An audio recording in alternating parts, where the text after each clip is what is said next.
இப்படி ஆயிடுச்சு.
என்னங்க என்னாச்சு? அது கால் வலிக்குது.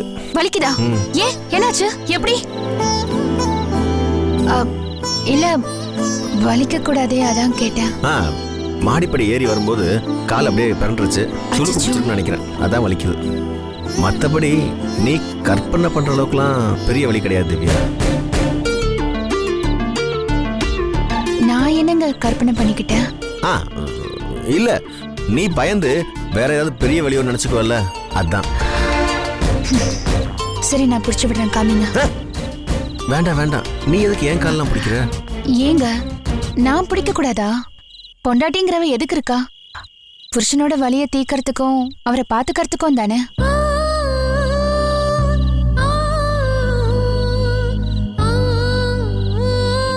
என்னங்க அப்படி பாக்குறீங்க? ஏன் திவ்யா, எனக்கு வலிச்சா உன்னால தாங்கிக்க முடியாதா? என்னங்க அதுல என்ன உங்களுக்கு சந்தேகம்? இந்த வலி சின்னது திவ்யா. வலியில என்னங்க சின்ன வலி பெரிய வலி? இல்ல எனக்கு வேற ஏதாவது தீர்க்க முடியாத வலி வந்துருமோன்னு நான் பயத்துல இருக்கேன் தெரியுமா? அதான் நான் உங்க கூடவே இருக்கேன்ல. உங்களுக்கு என்ன வலி வந்தாலும் உங்க கூடவே நான் எப்பவும் உங்களுக்கு துணையா இருப்பேன். சரி நான் போய் தைலம் எடுத்துட்டு வரேன். சரி என்னங்க பாலை குடிச்சிட்டுருங்க. இது வரேன்.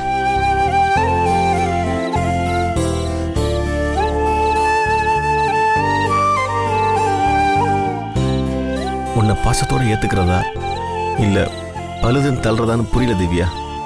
எனக்கு கேன்சர் இருக்கு, நான் இன்னும் 3 மாசத்தை செத்துருவேன்னு நினைச்சுக்கிட்டு இருக்கேன். அதனால தான் இந்த பாசத்தை என் மேல காட்டுறேன். என் கூட வாழ்ந்துக்கிட்டு இருக்க. டாக்டர் சொன்னது பொய். எனக்கு கேன்சர் இல்லைன்னு தெரிய வரும்போது உன்னோட முடிவு என்னவா இருக்கும்? என் கூட இருப்பியா இல்ல என்னை விட்டுட்டு போயிடுவியா? எந்த வழி வந்தாலும் தாங்கிறதுக்கு உங்களுக்கு துணையா இருப்பேன்னு சொல்ற, உண்மை தெரியும் போது என்னை விட்டு போயிடுவியா? அப்போ நீயே எனக்கு நிரந்தரமா வழியை கொடுத்துட்டு போயிடுவியா? நீயே எனக்கு அந்த வழியா இருந்துருவியா? இதெல்லாம் நினைச்சா எனக்கு ரொம்ப பயமா இருக்கு திவ்யா. என்ன நடக்க போகுதுன்னே தெரியல.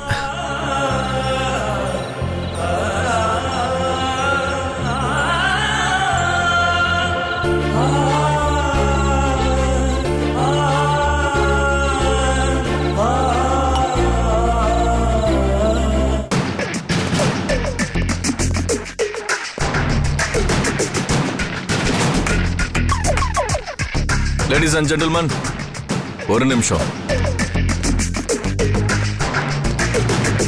இது என்னன்னு தெரியுமா? கோர்ட்டோட நோட்டீஸ்.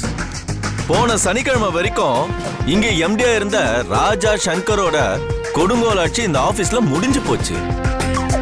இன்னைக்கு திங்கக்கிழமை ரேகா மாதவனோட ஆட்சி தான் இங்க தொடர போகுது. தாத்தாவோட உண்மையான வாரிசு நாங்க வந்துட்டோம். இனிமேல் உங்களுக்குலாம் ஒரு பொற்கால ஆட்சி. இந்த கம்பெனி ஒரு நல்ல நிலைமையில இருந்தது. கடந்த 6 மாச காலமா சரியான பராமரிப்பு இல்லாம நலிவடைந்து வலுவிழந்து இருந்தது. 5-8 ஆனந்தம் பொன்னி அரிசிய உலகம்னு அரிசி மண்டி கடையில இருந்தவெல்லாம் எம்டி சேர்ல உட்காந்து அசிங்க பண்ணிட்டானுங்க. அவனாவது பரவாயில்ல, கொலை பண்ணவன் ஊரை விட்டு ஓடி பண்ணவெல்லாம் எம்டி சேர்ல உட்காந்து இந்த கம்பெனியை ஒரு அபல நிலைக்கு தள்ளி விட்டுட்டானுங்க. அத பார்த்து உங்க கண்ணுல ரத்த கண்ணீர் வந்திருக்கும், நெஞ்செல்லாம் எரிஞ்சிருக்கும். இப்போ உண்மையான வாரிசு நான் வந்துட்டேன். நிலையான நல்ல ஒரு நிர்வாகத்தை உங்களுக்கு நான் தரப்போறேன். இப்போ உங்களுக்கு எல்லாம் சந்தோஷம் தானே?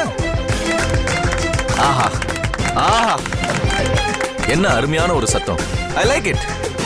இளையராஜாவோட பாட்டை அப்படியே காதுல மெலோடிஸா கேட்டுக்கிட்டே இருக்கிற மாதிரி இருக்கு. இந்த சத்தத்தை நான் அடிக்கடி கேட்கணும். போதும் போதும் போதும். Thank you so much, thank you so much. விட்டா தட்டிக்கிட்டே இருப்பீங்க போல இருக்கு. இத பாருங்க, நீங்க எல்லாரும் சின்சியரா வேலை பார்க்கணும். நான் ஒரு நல்ல உழைப்பாளி, உங்ககிட்டயும் அதே தான் நான் எதிர்பார்க்கிறேன். அவங்கவுங்க செய்யற வேலைக்கு நல்ல கூலி உங்களுக்கு, சாரி சம்பளம் உங்களை தேடி வரும். ஆனா அதே சமயம் தில்லு முள்ளு பண்றவனுங்க, அரிசி மண்டிக்காரனுக்கும் ஆடிட்டருக்கும் இங்க நடக்கிறத போட்டு கொடுக்கறவங்க, அவங்களோட கான்டாக்ட்ல இருக்கிறவங்க, இப்படி எவனாவது இங்க இருந்தீங்கன்னா 24 மணி நேரம் டைம் தரம்பா. அதுக்குள்ள உங்க வேலையை ரிசைன் பண்ணிட்டு ஓடி போயிடுங்க. அத மீறி என்கிட்ட எவனாவது மாட்டினீங்க, இந்த ஆபீஸ்ல துரத்தி துரத்தி உதைச்சு அனுப்புவேன். மத்தபடி நான் ரொம்ப ஜாலியானவன், ரொம்ப நல்லவன், நல்ல வேலை செய்வேன். ஓகே, கோர்ட்டோட நோட்டீஸ் ஜெராக்ஸ் காப்பியை நான் நோட்டீஸ் போர்டில் ஒட்டிடுறேன். உங்களுக்குலாம் எப்பப்போ டைம் இருக்கோ அதை பார்த்து படிச்சுக்கோங்க. ஓகே, இப்போ வேலையை கண்டினியூ பண்ணுங்க ப்ளீஸ் ப்ளீஸ். என் கேபினுக்கு நீ மட்டும் வா.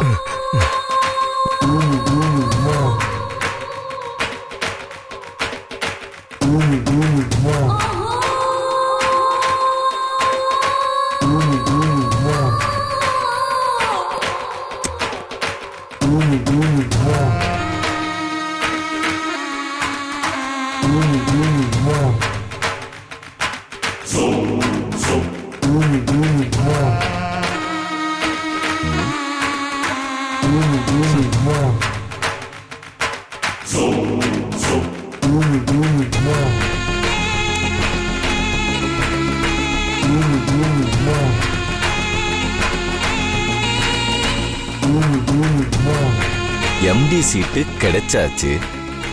இனிமேல் எல்லா சந்தோஷமும் சுகமும் அப்படியே லைன் கட்டி வரும்.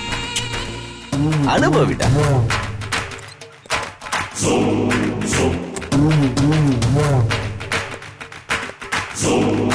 பாயா, அன்னைக்கு என்ன சொன்ன? சார், என் ராஜினாமா லெட்டர். நான் கேட்கவே இல்லையே. இல்ல சார், அன்னைக்கு நான் உங்ககிட்ட வேற மாதிரி நடந்துகிட்டேன். அதுக்காக நீங்க பழி வாங்குற நடவடிக்கையில் இறங்கிட்டீங்கன்னா நான் தாங்க மாட்டேன் சார். எங்க அப்பா வேற கேன்சர் பேஷண்ட். என் தங்கச்சிக்கு இன்னும் கல்யாணம் ஆகல. ஏதாவது சிக்கல் ஆயிட்டா என் குடும்பமே தூக்கல தொங்கணும் சார். உங்களை எதிர்க்கிற சக்தி எனக்கு இல்ல. நான் கிளம்புறேன் சார். நில்லையா, இங்க வா.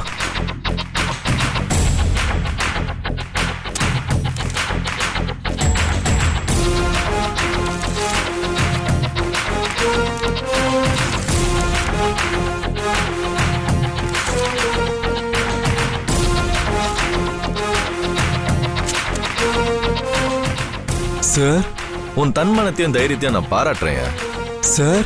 உன் அப்பாவோட கேன்சர் ட்ரீட்மெண்ட்டுக்கு நான் ஃபண்டு ஒதுக்குறேன் சார். அது மட்டும் இல்ல, உன் தங்கச்சியோட கல்யாணத்துக்கும் நான் அட்வான்ஸ் தரேன் சார். என்ன யோ, நீயும் நானும் யாரையா? என்ன விரோதியா? நான் யாருன்னு உனக்கு தெரியாது, நீ யாருன்னு எனக்கும் தெரியாது. அன்னைக்கு உன் பதவி மேல உள்ள விசுவாசத்தினால நீ அப்படி பேசின. ஆனா அதே விசுவாசத்தோட என்னைக்கு அந்த கம்பெனில இருப்பேன்னு நான் நம்புறேன். நிச்சயமா இருப்பேன் சார். உங்களுக்கு விசுவாசமா இருப்பேன் சார். யோ, நான் அநியாயத்தை மட்டும்தான் எதிர்ப்பேன். ஆனா நல்ல மனிதாபிமான உள்ளமையானா எனக்கும் குடும்பம், தங்கச்சி, உறவுன்னு எல்லாமே இருக்கு. இது ஏன் சொத்து, ஏன் உரிமை. அதுக்கு தான் ஏன் இவ்வளவு போராட்டமும். இத நீயும் புரிஞ்சுக்கணும், ஆபீஸ்ல இருக்கிறவங்களுக்கும் நீ புரிய வைக்கணும். சரி சார். உங்க எல்லாரோட ஒத்துழைப்பும் எனக்கு வேணும். சரி சார், அதுக்கு நான் பொறுப்பு சார். நான் சொன்ன எல்லாரும் அப்படியே கேட்பாங்க sir. Very good, I like it. போ வேலையை பாரு. ரொம்ப நன்றி சார்.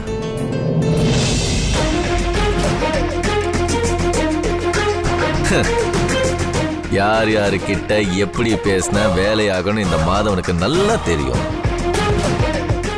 நீ என்னோட ஸ்டாஃப். உன் குடும்பத்தை பத்தி பேசின உடனே அப்படியே உன் விசுவாசத்தை என்கிட்ட காட்டிட்ட பாரு.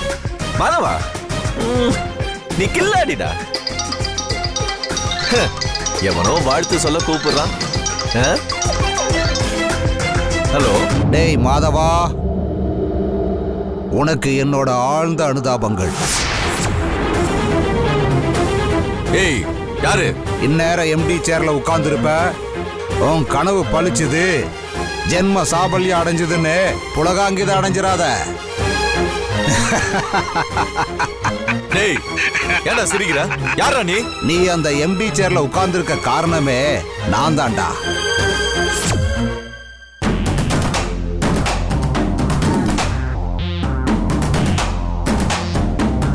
என்ன சொல்ற? அந்த 2வது உயில் இருக்கே, 2வது உயில், அந்த அரசாங்க வக்கீல போட்டு தள்ளிட்டு அத நான் தாண்டா வச்சிருக்கேன்.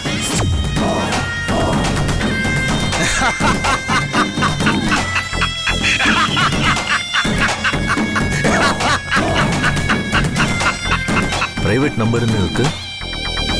டேய் முட்டாள், போன் நம்பரை பாக்குறியா? அவ்வளவு பெரிய முட்டாளானா உன்ன மாதிரி? அந்த 2வது உயில் உங்கிட்டே இருக்கு. ஆமா, அதுல ஏதாவது உனக்கு சந்தேகமா? ஆமா, அது எப்படி நான் நம்புறது? அது உன் இஷ்டம். அத உங்ககிட்ட நிரூபிக்கணும்னு எனக்கு அவசியம் இல்ல. நீ என்ன நம்பித்தான் ஆகணும். அது உன் தலையெழுத்து. அந்த 2வது உயில்ல என்ன எழுதியிருக்கு தெரியுமா? அந்த 2வது உயில்ல என்ன எழுதியிருக்குன்னு தெரியுமா? என்ன என்ன எழுதி இருக்கு? தாத்தா பெரிய காமெடி ஐயா. சரியான குசும்பு பிடிச்சவன்.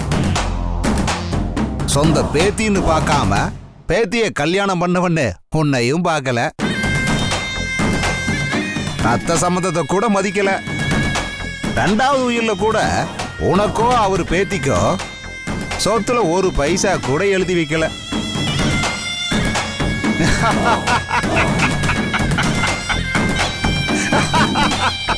என்ன சொல்ற நீ?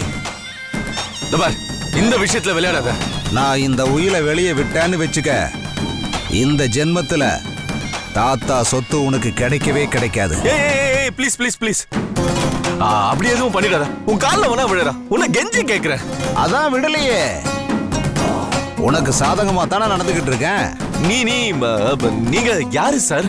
உன்னை காப்பாத்தி இருக்கேன். உனக்கு தாத்தா சொத்து கிடைக்கிற மாதிரி பண்ணிருக்கேன். உன்னை எம்டி சேர்ல உட்கார வச்சிருக்கேன். அப்படின்னா நான் யாரா இருக்க முடியும்? நீயே சொல்லு.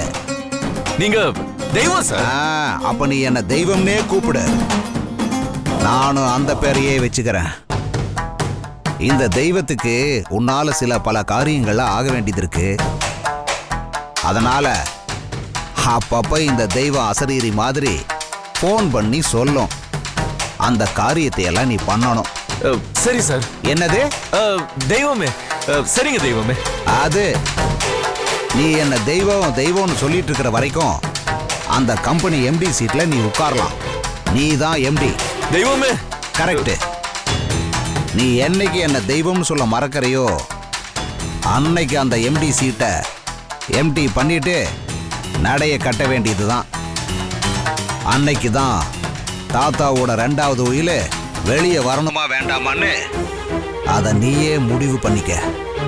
ஐயோ தெய்வமே. ஆக தாத்தாவோட 2வது உயில வெளியே வர்றதும் ரகசியமா இருக்கிறதும் உன் கையில தான் இருக்கு. புரியுது தெய்வமே, இப்ப நான் என்ன செய்யணும்? இப்போதைக்கு எம்டி பதவியை நல்லா அனுபவி. தெய்வம் மறுபடியும் உன்னை கூப்பிடும். தெய்வமே தெய்வமே,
என்ன இது? கதவை பூட்டிக்காமையே தூங்கிட்டு இருக்காரா? இவருக்கு கொஞ்சம் கூட பொறுப்பே கிடையாது. ஊர்ல திருட்டு கொள்ளன்னு என்னென்னமோ நடந்துகிட்டு இருக்கு. இவர் நைட் எல்லாம் கதவை பூட்டாம வச்சிருக்காரே. ச்சே. சுபு மாமா, சுபு மாமா எங்க இருக்கீங்க? தண்ணி அடிச்சு மட்டை ஆயிட்டாரா?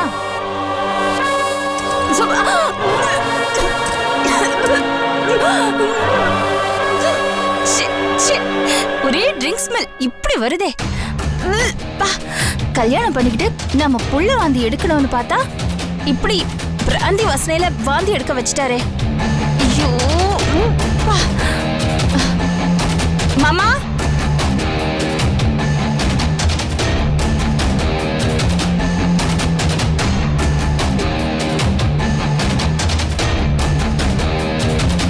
ದಂಡನಕ ಏ ಡಡಕನಕ ಏ ನಕ ನಕ ನಕ ನಕ ದಂಡನಕ ஏ ಏ பியோன். ಡಡಕನಕ. இங்க வா. Good morning sister. நான் எப்படி உங்களை மரியாதையா சிஸ்டர்னு கூப்பிடுறேன், அதே மாதிரி நீங்க என்ன மரியாதையா பிரதர்னு கூப்பிடலாம் இல்லையா? ஏற்கனவே எனக்கு பிரதர்னு ஒருத்தன் இருக்கான், அவன் தொல்லை தாங்க முடியல. இதுல நீ வேறயா? ஆமா, ஆபீஸ்க்கு போற நேரத்துல என்னையா தண்டனக்கா?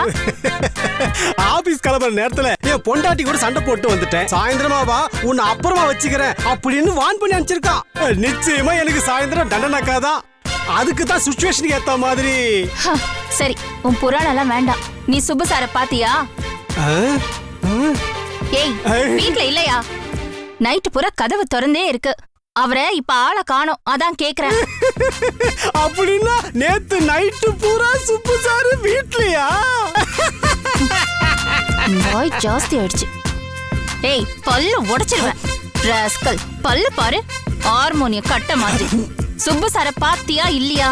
நான் அவரை பார்க்கல சிஸ்டர். போய் சொல்லாத. அவரு உன்கிட்ட சரக்கு ஏதாவது கேட்டாரா? நீ அதை வாங்கி கொடுத்தியா? சார் இப்ப சரக்கெல்லாம் சாப்பிடுறாரா madam? Very good very good. இப்படித்தான் குடியும் குத்தனமா இருக்கணும் மேடம். ஐயோ, உங்ககிட்ட வாயை கொடுத்து மாட்டிக்கிட்டேன். ஏய், யார்கிட்டயாவது சொன்ன தொலைச்சிருவேன் உன்னை. உன்கிட்ட ரகசியமா கேக்குறத நீ ரகசியமா வச்சுக்கணும். அவருக்கு சரக்கு ஏதாவது வாங்கி கொடுத்தியா? ஐயோ, இந்த விஷயமே எனக்கு தெரியாதே மேடம். நீங்க ஒரு கோடு போட்டிருந்தீங்கன்னா நான் சரக்கு வாங்கி கொடுத்து ஹைவே ரோடே போட்டிருப்பேனே. சாரோட ஜோதியில ஐக்கியமாயிட்டு இருப்பேனே. நான் உன்னை தூக்கி போட்டு மிதிச்சிருப்பேனே. இது என்ன வீடு நினைச்சியா இல்ல டாஸ்மாக் கடை நினைச்சியா? இல்ல மேடம் இல்ல மேடம். பா, உன் வேலையை பாரு. சரி மேடம். என்ன இது கூப்பிட்டு லந்து பண்றாங்க? எப்படியோ ஆபீஸுக்கு ஒரு விஷயம் கிடைச்சிருச்சு. சுப்பு சாரு சரக்கா வாயாலேயே நோட் சொட்ட மாட்டேன் ஆபீஸ் பூரா.